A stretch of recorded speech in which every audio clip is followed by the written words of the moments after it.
हत्या हुए लगभग 2 हफ्ते बीत चुके हैं और इनको अनशन पे बैठे हुए लगभग 1 हफ्ता हो चुका है, लेकिन अभी तक इनको कोई न्याय नहीं मिला है। हम इनसे जानकारी लेना चाहेंगे। भाई जी, आपका नाम? मेरा नाम मुनिंद्र मौर्य। मैं भाई जसीम का छोटा। क्या जसवीर की हत्या हुई और आप लोगों को कैसे जानकारी? जी, जानकारी हमें ऐसी हुई थी, हम तो खेत पे गए थे काम करने के लिए, लेकिन हमारी भाभी घर पे थीं। इनके मोबाइल पे फ़ोन जो क्रिकेट के संचालक हैं ग्राउंड के, उन्होंने फ़ोन किया था कि आप आ जाओ, जसवीर की तबीयत ज़्यादा ख़राब है कि उन बेहोश हो गए हैं, सीरियस ज़्यादा हैं, आप जल्दी से आ जाओ। तो ये ये किसके द्वारा आपके पास कॉल आई थी, आपकी भाभी के पास? क्रिकेट ग्राउंड के जो संचालक हैं ना, उनकी कॉल आई थी। प्रशासन को जानकारी पहले वहाँ हो गई थी या नहीं हुई थी? मेरे हिसाब से हो गई होगी, क्योंकि फ़ोन ऐसे आया होगा लगभग साढ़े 7 बजे, ठीक है? तो और जो फ़ोन आया था वो भी मेरे भाई के ही मोबाइल से आया था। पासपोर्ट था उसमें, लेकिन जो बताया था मेरी माताजी ने पहले, रजत नाम का लड़का था एक, मतलब उन जो वो 3 लोग हैं जो ग्राउंड चलाते हैं, रजत, मयंक, कपिल और ग्राउंड इन लोगों का कहाँ पे है?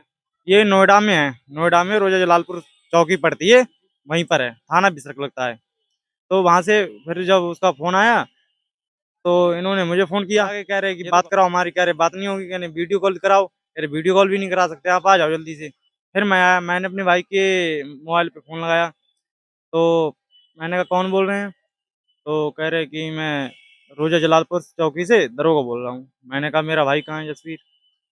कहने लगे कि वो तो एक्सपायर हो गए। मैं भी दंग रह गया। तो गए? बताता हूँ, मैं दंग रह गया। मैंने कहा कि मतलब मेरा भाई बिल्कुल ठीक था, अच्छा खासा था, काम कर रहा था, घर से थोड़े दिन हुए गए। कितने दिन हुए थे घर से गए हुए लगभग? पहले गए थे जून में, अभी फिर बाद में 17 जुलाई को शादी थी हमारी चाचा की लड़की की, शादी में आए थे। शादी में आए थे, उसके बाद 20 या 22 जुलाई को गए होंगे वापस। ये 10-12 दिन में ही घटना घट गई, ठीक है? और मैंने कहा ऐसे कैसे एक्सपायर हो जो गए? जसवीर मौर्य हैं वो ग्राउंड में कब से काम कर रहे थे? कई कई वर्षों क्या महीने कितने दिन? ये अभी गए थे, लेकिन उससे पहले 1 डेढ़ साल पहले काम किया था इन्होंने। अब तब लेकिन वहाँ लोकल ग्राउंड है, तो काम इधर-उधर करते रहते हैं। ये तो किसी ठेकेदार के द्वारा करते थे या नहीं, गवर्नमेंट का किसी? जो डायरेक्ट संचालक है ना, डायरेक्ट उनके द्वारा। उनसे बात हुई है, उनके ही नंबर हैं, उन्हीं से बात होती थी। वो जब मन होता था तब भेज देते थे। नाम है? हाँ, हाँ, उनका नाम है मयंक, रजत, कपिल, ये 3 लोग हैं। जैसे कि उनकी हत्या हो गई, आपके पास कॉल आई, आप लोग अगर वहाँ पहुँचे तो फिर क्या आपको जी, देखने को मिला? हम जब मैंने पूछा उनसे कि ऐसे उन्होंने कहा वही देखने के लिए बुला रहे हैं, आप आ जाओ, ये हमें मृत मिले हैं। तो हम लोग यहाँ से गए हैं, हम 2 बजे वहाँ पहुँच गए हैं और हमारे पहुँचने से पहले उन्होंने बॉडी का पंचनामा भी करा दिया, पोस्टमार्टम हाउस पहुँचा दिया।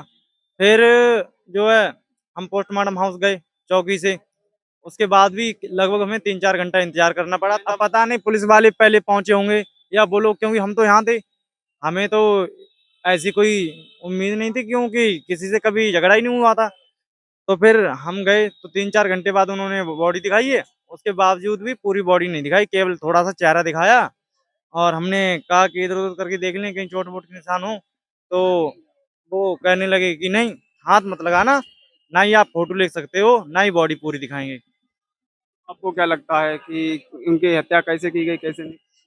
हत्या तो पोस्टमार्टम में तो हत्या आई है, कैसे? दबा-दबा कर मारा है और जो है चोटों के निशान पाए गए हैं। ये जबड़ा टूटा हुआ है पूरा, हड्डी पीछे की टूटी हुई है। प्रशासन से मांग क्या है? प्रशासन से तो बस यही माँग है कि 50 लाख का मुआवज़ा हो, जो कि मैं तो कहीं भी कर लूँगा, खा लूँगा। ये बच्चे हैं, विकलांग हैं, क्या करेंगे? ठीक है? तो बच्चों का भविष्य बन जाएगा उससे, इसलिए कम से कम 50 लाख का तो मुआवज़ा होना ही चाहिए, 50 लाख रुपए का। उसके बाद इनकी सरकारी नौकरी हो, जो आगे के लिए अपना जीवन है, व्यवसाय कर सकें और मामले की सीबीआई जाँच करी जाए। जसवीर मौर्य की हत्या हुए लगभग 15 दिन हो चुके हैं। आप प्रोटेस्ट धरने पर वही 7 दिन हो चुके हैं। जी। तो अभी तक कार्रवाई कहाँ तक पहुँची है? कुछ जानकारी? कार्रवाई अभी तक यही है, वो लोग घुमा-फिरा के वही कर रहे हैं कि उन्होंने जिनके हमने नाम लिखाए हैं एफआईआर में, उनको अभी तक उन्होंने गिरफ्तार नहीं किया है। मतलब मन होता है, तब वो बुला लेते हैं, थोड़ी बहुत पूछताछ की, मन फिर वो चले जाते हैं। अगर हम किसी के नाम पे एफआईआर करते हैं, तो कम से कम उसे थाने में तो रखेंगे ही। तो उन्होंने ऐसा कुछ नहीं किया है, ना उन्हें थाने में रखा है, ना थाने में बुलाया है। बस ऐसे ही खुले घूम रहे हैं वो। बाकी अभी 1-2 दिन में बात हुई है, तो वो बात घुमा फिरा के बोल रहे हैं कि हम टीम बिहार भेजी है, कि बिहार का हमें पूरा मामला बता नहीं रहे हैं। जैसे कि अगर आप लोग धरने पे बैठे हो, अगर नहीं मिलता है तो आगे क्या कार्रवाई करोगे? आगे बैठेंगे धरने पे, कब तक? जब तक मांगे पूरी नहीं हो जाती।